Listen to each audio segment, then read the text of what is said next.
코로나19 위기를 딛고 동학개미가 만든 사상 최고가 랠리. 그러나 과도한 영끌, 레버리지, 가상화폐 투자 등 부작용이 속출하는데 대한민국의 미래는 자본시장에 있다. 위기 속에 피어난 기업들의 경쟁력, 불법 공매도, 주가 조작 감시, 선진 수준의 투자자 보호까지. 자본시장이 대한민국의 희망이다. 네, 여러분이 애정하시는 바로 그 코너 염승환의 시크릿 주주로 이어가도록 하겠습니다. 이베스트 투자증권 디지털 사업부 염승환 이사 이 자리에 모셨습니다. 안녕하세요. 네, 안녕하세요. 안녕하세요. 자, 노트들 풀어가기 전에 지난 한 주간 개인들이 사모은 종목 상위에 어떤 종목 랭크되어 있는지부터 확인해 보도록 하겠습니다. 네, 많은 종목들 올라와 있죠. NC소프트, LG화학, 펄어비스, SK텔레콤, LG전자, 위메이드, 일진 하이솔루스, SK, KMW, 맥스트까지. 지금 고민이 많으실 것 같은 종목도 눈에 많이 들어오고요. 아무래도 시작에서 많이 언급이 된 종목을 중심으로 바구니에 담으셨네요. 자, 이사님, 10종목 이름 올렸는데 이 가운데 어떤 종목들 좀 짚어주실까요? 일단 먼저 가장 많은 분들이 걱정하신 그 LG화학인데 네, 부탁드려요. 너무 주가 네. 좀 많이 빠져가지고 네. 사실 지금은 뭐 LG화학 주주분들 입장에서는 좀 굉장히 안타까운 상황들이 자꾸 나오다 보니까 이제 이게 불가항력적으로 GM의 배터리 리콜이 발생했는데 이걸 뭐 누구도 예상하기 좀 어려웠고 그리고 이제 이게 한 번이 아니라 여러 번 이제 계속 이어지다 보니까 시장에서 좀 신뢰를 잃어버렸죠. 이것도 또 한 번 또 이런 사고 발생하면 어떡하지? 예, 이제 이런 이제 우려감들이 주가에 좀 계속 작용하고 있고 또 이게 기업 공개 일정에도 영향을 줄 수밖에 없는 것 같아요. 그러니까 LG 에너지 솔루션이 올해 말 정도로 예상이 되고 있었는데 지금 다음 달 말까지 결정을 하기로 했어요. 올해 상장을 할지 안 할지를. 그래서 이 부분도 불확실한데 왜 이게 중요하냐면 외국인들은 사실 기업 공개를 염두에 두고 매수를 그동안 많이 했거든요. 굉장히 많이 매수를 했어요. 작년에 물적 분할하고 나서부터요. 외국인들 투자들이 지분율이 엄청나게 늘어났어요. 그러니까 이제 그건 결국 에너지 솔루션의 가치가 올라간다고 생각을 하고 매수를 했던 건데 이게 이제 일종의 차질을 또 빚을 수밖에 없다 보니까 지금 최근에는 외국인들이 LG화학을 엄청나게 지금 팔고 있거든요. 그래서 오늘도 좀 매도가 일부 나오는 것 같은데 결국 이거를 해소할 수 있는 방법은 여러 가지 사실이 있어요. 근데 일단 가장 첫 번째는 시간이 좀 지나야 됩니다. 지금 뭐 당장 해결할 수 있는 문제가 아니잖아요. 그래서 10월 말까지인데 LG화학 측에서 이제 그 기업 공개 일정을 아마 그때쯤 좀 발표를 할 거예요. 그러니까 그게 결정이 되면 뭐 내년에 하던 뭐 올해 말에 하던 간에 빨리 일정이 나오면은 이게 불확실성이 없어지거든요. 그래서 그 부분은 좀 시간이 걸린다. 그러나 이제 그게 확정이 되면 좀 불확실성 해소되니까 주가에는 긍정적일 것 같고 그 다음에 더 이상 이제 이런 리콜 사태가 좀 없어야 될 것 같아요. 그러니까 LG화학과 지금 GM이 계속 조사 중인 걸로 알거든요. 근데 뭐 LG 배터리가 뭐 제조 공정에서 자꾸 뭐 문제가 발생한다 이런 좀 뉴스들이 나오는데 사실 뭐 아직은 어떤 것도 좀 100% 검증된 게 없기 때문에 우리가 좀 지켜봐야 되겠지만 이런 결과들이 확실히 나와야 되거든요. 그러니까 뭐 LG화학 측에 불리하든 유리하든 간에 결론이 나와져야 뭐 LG화학이 이제 그 대한 이제 투자 포인트가 나올 수 있는데 아직은 이게 도대체 어떤 식으로 뭐가 잘못됐는지를 명확히 우리가 모르다 보니까 되게 좀 어려운 것 같아요. 그래서 외국인들 이제 그런 부분 때문에 매도를 하는 것 같은데 분명한 사실은 이 말씀은 드리고 싶어요. 더 이상의 뭐 리콜 사태가 아니라면은 지금 LG화학은 팔 자리는 절대 아니다. 팔지 절대 말아라. 예. 뭐 왜냐하면 전 세계 지금 2등 업체고 사실 또 LG화학이 엄청나게 그동안 배터리를 많이 판매를 했잖아요. 사실. 네네. 그렇기 때문에 그런 리콜 이슈에서 자유로울 수 없었던 것도 일부 좀 있었던 것 같긴 한데 어쨌든 전 세계 2등 업체고 지금도 설비 투자하고 있고 GM하고도 지금 약간 관계가 안 좋아지는 거 아닌가 이런 우려도 있었는데 GM 회장이 직접 그랬거든요. 전혀 문제 없다. 우리 뭐 관계 좋으니까 투자는 투자대로 계속 하겠다.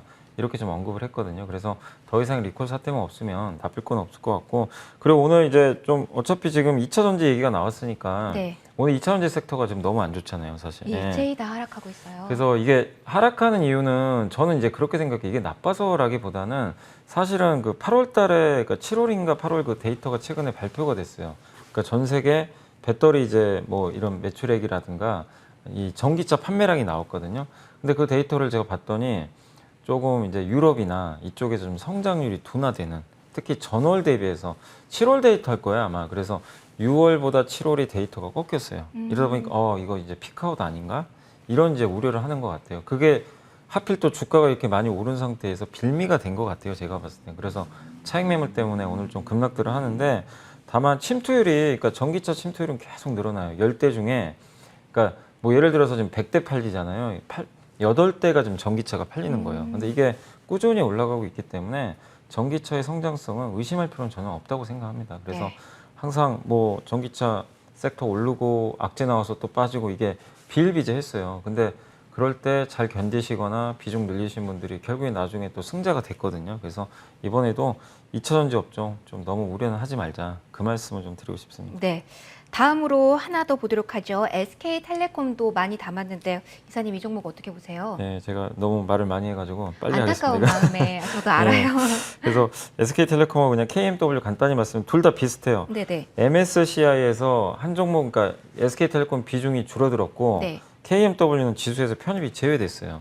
그러니까 한마디로 외국인이 팔 수밖에 없어서 주가가 좀 흔들렸었는데 다행히 어제 이제 SK텔레콤은 좀 올라왔고 KMW는 아직 좀 바닥권에 있는데 어쨌든 이제 지수에서 비중이 줄어드는 이벤트가 끝났잖아요. 더 이상 악재는 없습니다. 그래서 두 기업 다 보유 유지하시면 좀 좋을 것 같고 특히 KMW는 뭐 일단 5G 장비주인데 요새 수주 얘기가 없어가지고 주가 부진하지만 더 이상 나쁠 거 없고요. 또 미국 쪽 수주는 계속 나올 가능성은 언제든지 있기 때문에 지금 자리에서는 일단 KMW도 한번 좀 인내를 해보자라고 좀 말씀드리겠습니다. 네, 인내를 해야 되는 시간인 것 같네요. 자, 이제 시크릿 노트 살펴보도록 할까요? 첫 번째는 어떤 내용일까요? 네, 벌써부터 1위 1비 9월 증시 전망을 오늘 이사님 정말 나와주셔서 다행이게 어제 와 했다가 오늘 앗 하고 있거든요. 네.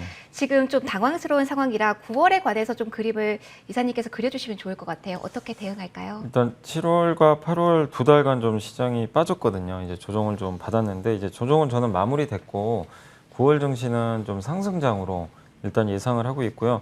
그 배경은 증시가 이제 빠졌던 가장 큰 이유 중에 한 가지가 일단 미국의 긴축 이슈입니다. 그러니까 돈 푸는 걸 이제 줄이는 거죠. 그런 거라든가 금리 인상이 그러면 또 빨라지는 거 아니냐 이 우려감이 있었는데 연준 의장이 확실히 선을 그어줬잖아요. 그런 거 걱정하지 말라 이런 식의 이제 사실상 멘트를 한 거죠. 그래서 내년 상반기까지는 금리 걱정을 할 이유는 없어졌어요. 근데 내년 하반기엔 좀 걱정은 해야 되겠죠. 2023년도 언제쯤 할 건지 얘기가 나올 거니까. 그래서 일단은 내년 상반기까지는 여러분들이 큰 그림에서는 뭐 시장 좋을 수밖에 없다. 이 말씀을 좀 드리고 싶고 그래서 흔들릴 때 계속 좀 비중 확대하시면 좀 좋을 것 같고 그리고 지금 그러니까 미국이나 중국의 경기 둔화 우려가 좀 계속 커요. 근데 이 경기 둔화 우려도 결국에 이제 그 중국 같은 경우는 아마 돈을 더 풀 가능성이 높고 미국 같은 경우도 지금 재정 정책이 좀 나와줘야 되는데 인프라 법안이 아직 통과가 안 됐잖아요. 유럽도 그렇고. 근데 아마 이런 것들이요 조만간 집행이 될 것 같습니다. 이제 법안 통과가 되면 4분기부터 이제 정부 주도로 돈이 풀릴 수가 있어요. 그러면 아하. 당연히 경기가 좋아질 수밖에 없죠. 그러니까 이거는 시간의 문제지 너무 뭐 염려할 부분은 아니다. 저는 말씀드리고 싶습니다. 그래서 이 두 가지 우려 요인들이 4분기에는 충분히 저는 해소될 수 있기 때문에 9월은 이제 그걸 준비하는 기간이거든요. 그래서 9월 달에 뭐 급등한다 뭐 이거보다도 완만한 좀 상승이 나오면서 가을장을 좀 대비하는 그런 좀 좋은 장세가 9월에 펼쳐지지 않을까 이렇게 보고 있고 특히 삼성전자 반도체가 좀 안 좋았잖아요. 그렇죠. 그것도 이미 지난달에 충분히 그 가격 조정 받으면서 선반영이 됐기 때문에 그러니까 이제 와서 뭐 삼성전자 뭐 4분기 내년 2분기까지 안 좋대 이 논리로 여기서 파는 건 사실 의미가 없어요. 왜냐 그걸 미리 선반영을 했거든요. 그래서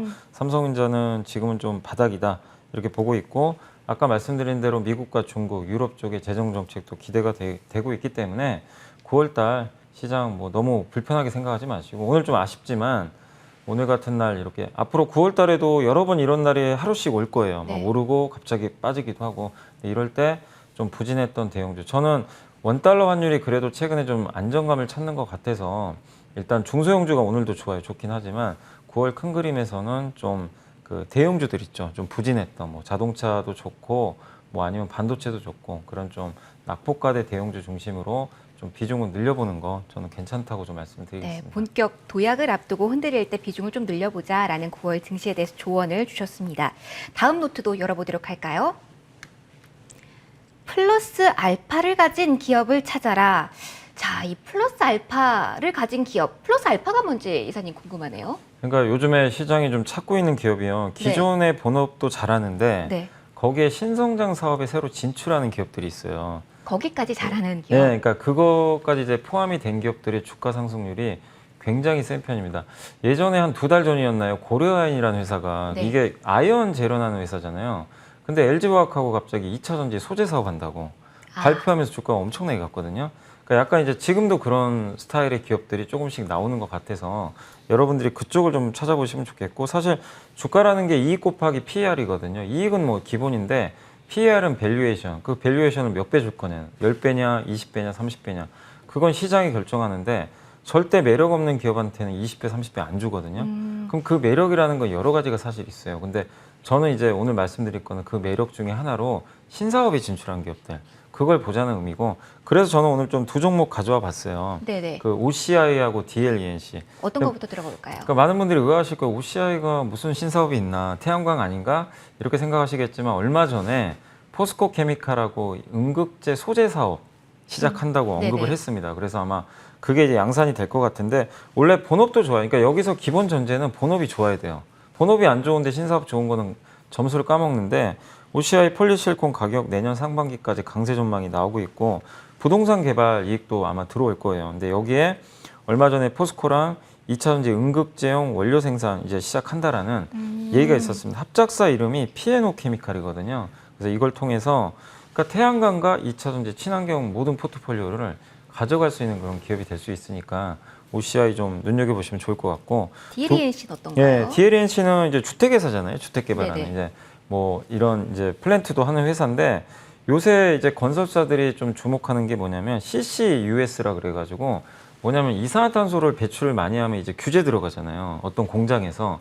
그러면은 그 이산화탄소 배출 줄이면 돼요. 가장 좋은 게 이산화탄소 배출되는 거 포집해가지고 저장하면 돼요. 아니면 그걸 뭐 활용할 수 있게 만드는 이 장치를 건설사들이 만들 수가 있습니다. 근데 DLNC가 이제 이 시장에 뛰어들겠다고 얼마 전에 언급을 했고, 이제 개발 사업에 본격적으로 뛰어들거든요. 그래서 기본적으로 주택 좋은 건 누구나 다 알잖아요. 네네. 내년까지 아마 정부 정책적으로도 좋은데, 여기에 수소 사업, 수소라든가 아니면 이산화탄소 배출을 줄이는 이 사업을 2개를 지금 같이 할 가능성이 높아졌어요. DLNC가. 이런 모멘텀, 친환경 모멘텀이 붙었으니까 한번 DLNC도 눈여겨보시면 좀 좋을 것 같습니다. 네, DLENC와 OCI까지 설명 들어봤습니다. 지금까지 이베스트 투자증권 디지털 사업부 염승환 이사와 함께했습니다. 오늘 고맙습니다. 네, 감사합니다. 네.